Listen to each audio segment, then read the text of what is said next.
Hello అండి, good evening. మొన్నేమో మన రోజక్క, నిన్నేమో మన విడతల రజనక్క, ఇప్పుడు శ్యామలక్క వచ్చేసారనమాట ముగ్గురు. సో శ్యామలక్క ఏదో మాట్లాడుతుంది. సో ఆవిడ మాట్లాడే ముందు ఒక మాట చెప్తాను. ఏంటి అని అంటే అది శ్యామలకి చెప్తున్నాను అనమాట. శ్యామలక్క, నీవు పవర్ స్టార్ పవన్ కళ్యాణ్ గారి గురించి మాట్లాడే అర్హత నీకు అస్సలు లేదు. ఈ ఈ విషయం అయితే పాయింట్ అవుట్ చేసుకొని ఇంకెప్పుడైనా మాట్లాడేటప్పుడు ఒళ్ళు దగ్గర పెట్టుకొని మాట్లాడు. సో ఇప్పుడు అక్క ఏమంటుందంటే, పవర్ స్టార్ పవన్ కళ్యాణ్ గారు ముఖ్యమంత్రి డిప్యూటీ సీఎం కాకముందు, పదవిలోకి రాకముందు అన్ని మాట్లాడారు. సో ఇప్పుడు వచ్చిన తర్వాత ఏమీ మాట్లాడలేదని సైలెంట్గా ఉన్నారంట. ఇప్పుడు అన్ని మాట్లాడడానికి మీ అన్న జగన్మోహన్ రెడ్డి గారు కాదమ్మా, పిల్లలకు పెట్టిన మీటింగ్లలో కూడా పవర్ స్టార్ పవన్ కళ్యాణ్ గారి గురించి, వాళ్ళ పిల్లల గురించి, భార్యల గురించి, పెళ్లిళ్ళ గురించి అసభ్యకరంగా మాట్లాడే వ్యక్తి కాదు. ప్రజల కోసం వచ్చారు కాబట్టి ప్రజలకు సేవ చేస్తూ ప్రజల యొక్క విధి నివారణలో ఫుల్గా ఆయన బిజీగా ఉన్నారనమాట. మీలాగా సన్నాసుల గురించి మాట్లాడే టైం ఆయనకి లేదు. ఓకే, ఈ పాయింట్ గుర్తుపెట్టుకో. ఇంకోటి ఏదో అంటున్నావు, స్టూడెంట్స్ చదువుకునే పిల్లల్ని కూడా అరెస్ట్ చేస్తున్నారు, బీసీ మహిళల్ని, ఎస్సీ ఎస్టీ మహిళల్ని ఎవరు పట్టించుకోవట్లేదు అనేసి మాట్లాడుతున్నావు. ఒక బెట్టింగ్ యాప్ ప్రమోషన్ చేసే నీవు దానివల్ల చదువుకునే పిల్లలు ఉండొచ్చు, చదువులేని పిల్లలు ఉండొచ్చు, పెళ్ళైన వాళ్ళు, పెళ్లి కాని వాళ్ళు ఎంత ఇబ్బందులు చెంది ఆ బెట్టింగ్ యాప్లో చేరి తన డబ్బులు పోగొట్టుకొని, ప్రాణాలు పోగొట్టుకొని ఎంత ఇబ్బంది పడ్డారో నీకు తెలుసు. కేవలం నువ్వు చేసిన బెట్టింగ్ యాప్ ప్రమోషన్ వల్ల. తెలుస్తుందా నీకు? మరి అప్పుడు తెలియలేదా నీకు? అట్లాంటి నువ్వు కూడా పవన్ కళ్యాణ్ గారి గురించి మాట్లాడే స్థాయికి వచ్చేసావు. ఏంటమ్మా ఏదో ఎమ్మెల్యే ఎంపీ అన్నట్టు ఇంకేమైనా క్వశ్చన్స్ ఉన్నాయా అని మాట్లాడుతున్నావు, ఏదో బెళ్ళప్ప కొడుతున్నావు.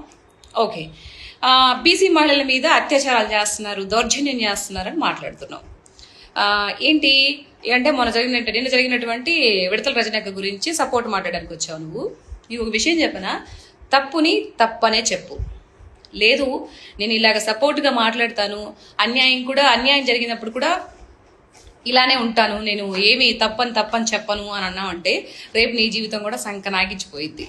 సో ఏ మనిషి అయినా తప్పుని తప్పనే చెప్పాలి. అక్కడ క్లియర్ కట్గా చూడలేదా నువ్వు? కళ్ళు అను కాకులెత్తికే వేయబోయి నీకు. ఎవరు ఇది చేస్తున్నారు? విడతల రజనక్క ఇది అరుస్తుందా లేకపోతే పోలీసులు అరుస్తున్నారా? ఇంకో విషయం చెప్పనా, ఇప్పుడు ఇప్పుడు ముఖ్యమంత్రిగా ఉన్నటువంటి చంద్రబాబు నాయుడు గారు సహృదయుడు కాబట్టి, స్త్రీలంటే గౌరవం ఉంది కాబట్టి ఎంతో సహనంతో అక్కడ ఉన్న పోలీసులు వాళ్ళ యొక్క విధి నిర్వహణలో చాలా ఓపికగా మాట్లాడారు. అదే మీ జగన్మోహన్ రెడ్డి గారు ఉంటేనా లాగి ఈడ్చి కొట్టి ఎక్కడో పడేసేవాళ్ళు అనమాట. అది చంద్రబాబు నాయుడు గారికి, జగన్మోహన్ రెడ్డి గారికి తేడా. కాబట్టి చాలా ఓపికగా మాట్లాడారు. ఆవిడ ఒక ముద్దాయిని కారులో పెట్టుకొని రాష్ట్రం దాటించడానికి తీసుకెళ్తుంది. ఆ విషయం తెలుసుకోకుండా నువ్వు ఊరికే నోరు పారేసుకోబాక, ఓకేనా? సో ఇది ఆ విషయం అయితే క్లియర్ కట్గా. ఇంకొకటి ఏదో మాట్లాడు. అందుకని పవర్ స్టార్ పవన్ కళ్యాణ్ గారు ఏం పట్టించుకోవట్లేదు కాబట్టి మొన్న మోదీ గారు వచ్చి చాక్లెట్ ఇచ్చారా? అవును, మోదీ గారికి పవర్ స్టార్ పవన్ కళ్యాణ్ గారు అంటే సన్నిహితుడు, చాలా ఇష్టమైనటువంటి వ్యక్తి కాబట్టి చాక్లెట్ ఇచ్చారు. మీ అన్నకే ఏమిస్తారు తెలిసిన నీకా? తెలిస్తే గుండెకి వస్తావు. ఏమిస్తారు తెలిసిన ఫ్యూచర్లో తెలుస్తుంది ఏమిస్తారనేది. కాబట్టి నోటికి ఏదొస్తే అది మాట్లాడబాకు. బెట్టింగ్ యాప్లు ప్రమోషన్ చేసుకునే నీవు పవన్ కళ్యాణ్ గారు డిప్యూటీ సీఎం గారి గురించి మాట్లాడే అర్హత అస్సలుకి లేదు, మాట్లాడబాక, ఓకేనా? సో ఇప్పుడు ఉండేటువంటి కూటమి ప్రభుత్వం ఎంతో మంచి పనులు చేసుకుంటూ ముందుకెళ్ళిపోతుంది. రాష్ట్రానికి కంపెనీస్ తీసుకొచ్చింది, 1,00,000 పైచలకు ఉద్యోగాలను కల్పించింది. సో ఇంకా ఆంధ్ర రాష్ట్రం ముందుకు సాగిపోతూ ఉంది ప్రగతి పదంగా. కొంచెం ఓపిక బట్టి చూడు, ఓకేనా? ఇప్పుడే తెగ నాకు ఇచ్చారు కదా, అధికార పార్టీ ప్రతినిధిగా ఇచ్చారు కదా అని చెప్పేసి బిల్డప్లను ఇప్పుడే కొట్టమాక, కొంచెం సేపు పెట్టుకొని ఉండు. ఇంకా చాలా ఉండే చూడాల్సినవి నువ్వు, సరేనా? కాబట్టి నోటికి ఏదొస్తుంది మాట్లాడబాకు శ్యామల, సరే? ఉంటాను. ఇంతకన్నా ఎక్కువ మాట్లాడితే మళ్ళీ తట్టుకోలేవు నువ్వు. సరే అయితే బాయ్.